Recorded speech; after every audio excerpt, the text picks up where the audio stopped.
Qualifier 1 is in the books, and 6 of the 15 advancing trios were completely new.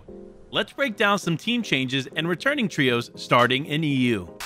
We've seen some crazy changes to the teams this season, but in EU, this trend has helped Rifla, Kinzel, and Jerky. This team experienced some lackluster performances in Season 7, but have come together to show that they are not defined by their past. To break it down a bit, last finals, Rifla's team came in 21st, Jerky's team came in 15th, and Kinzel shockingly didn't make it. Not qualifying isn't going to be a concern this season for Kinzel, as Qualifier 1 went in their favor as they ended up placing 4th in round 4. With the veteran playstyle of Kinzel, the incredible fragger abilities of Jerky, and the clutch potential of Rifla, we now see how the right fit means more than just sheer individual talent in team-based modes. While they didn't walk away with a VR, they did an exceptional job of staying consistent with an average of 5 eliminations and 11th place in the 4th round. This is a massive improvement season over season for these players. If this is just the start of this team, we can't wait to see what they accomplish in the finals. Next up, we have to talk about the biggest shift in NA East, if not the world, Stretch joining Scented and Commandment. Yes, you heard correctly. Edgy is no longer a part of the 4-time second place trio, and Stretch has taken his spot. With a change like this, you would typically see a warm-up period before the team comes into their own, but not this time.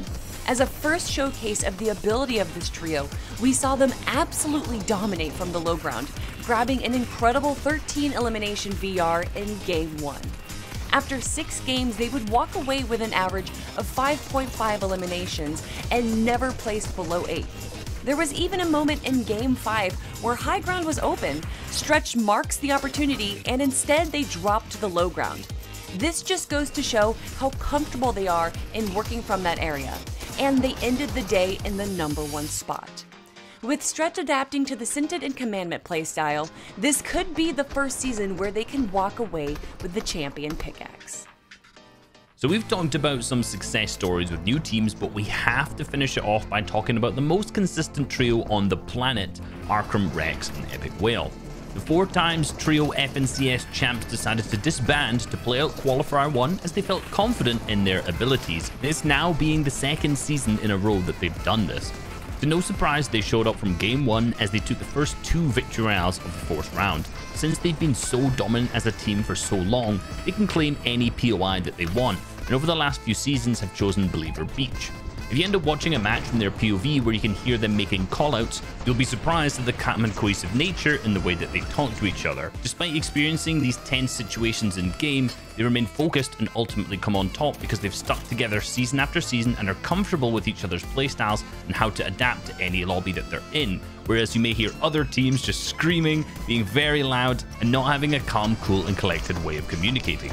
They end the day averaging 6.67 eliminations and 6.17 placement, and of course winning the round 4 of the NA West region. The question is, however, will it be enough for finals?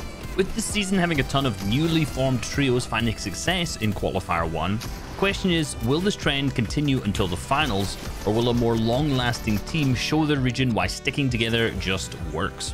We'll see you guys on the Battle Bus. Beep beep!